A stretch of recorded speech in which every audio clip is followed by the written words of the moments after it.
All right, so another loss for Arsenal today. I don't know where the team goes from here anymore. I want to start off with the obvious. Granit Xhaka, his time at the club is finished. He's been under three regimes, and when you haven't seen an improvement in a player, it means his time is done.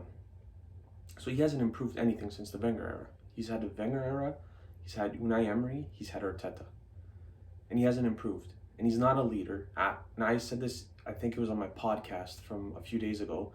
Once he ripped that badge off, the captain badge, was it last season or the season prior to that, he should have been sent packing right away. There's guys who have done less, and or actually the same. What Pepe did was kind of similar to what he did. Guendouzi, what he did wasn't worse than that, and Guendouzi's balling out in Hertha Berlin. There's no more. It's time to change. He's clearly not the answer. I don't think he ever was. People can go on Twitter and post whatever stats they want over the 90 minutes about what Xhaka's done. It doesn't matter. He's finished at the club. He needs to go. Second thing I'll say is Arsenal was fortunate early on in the match when Wood missed that early chance. When we are in December, mid-December, you can't have miscommunication the way Gabriel and Bellerin had at that time. You can't have miscommunication like that. We're 3-4 months into the season. I understand that there's a language barrier there, but we can't have miscommunication like that. We didn't create much going forward. Our subs really didn't bring anything to the match. In terms of players, there's no one who can hold their head up high after today, apart from maybe Xhaka and Tierney. Lacazette had a few chances he couldn't score. Aubameyang, we had a good start to the second half. What's the point when you have a player sent off? Aubameyang ended his dry spell, but what's the point when he scored in his own net and we lost the match?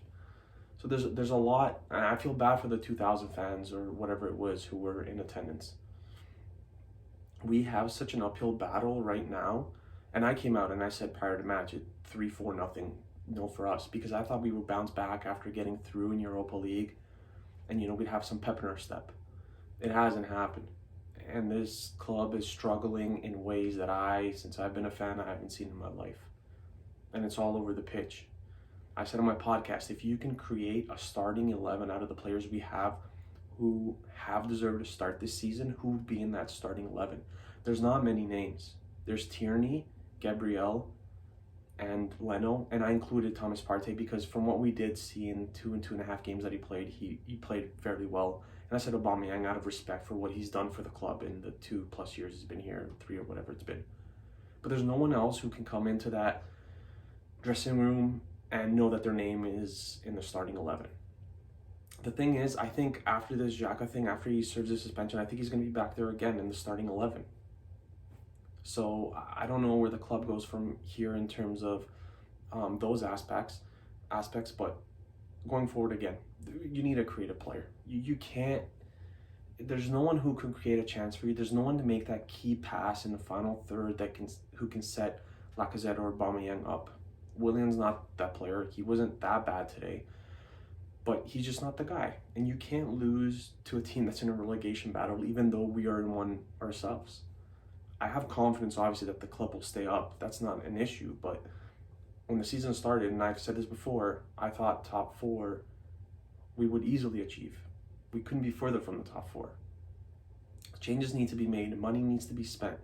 With the current players on the team, we're not going anywhere. And according to reports, David Luiz and Arteta aren't even on speaking terms anymore. So again, you have another issue here.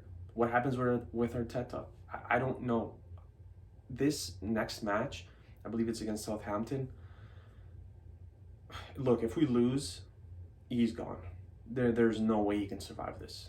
And then everything that he's done in the last year, I guess, disappears, and it's almost like it doesn't count because of the results that we've been having the last, month and a half.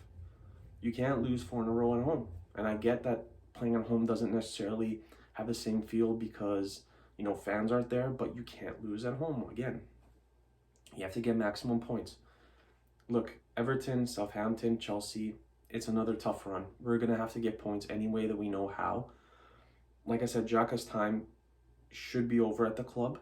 He should be gone. Let's see what happens. Ceballos isn't the answer there either in the midfield. I said on my podcast, bring back Guendouzi from loan, and I said I think on the last the last match that Arsenal had, bring him back from. I guarantee you he's not worse than what we currently have on the team. Xhaka is an experienced player. He's 28. He can't be making mistakes like that, like he did today. You can't do that. We held it against Guendouzi, who's 21 or who's 20 at the time when the whole thing happened at Brighton, and he hasn't been able to get back in the team since. So what kind of example are you going to set if you don't do the same thing for Granit Xhaka, who's even older? Like I said, Pepe did pretty much the same thing. So you have to stick with your guns. Once this 3-match ban is done, look, I don't know if he can start. He needs to leave the club, and the upper management needs to figure out what's going on. Purchases need to be made in January to strengthen the team, and until that happens, we're just going to keep in the same rut.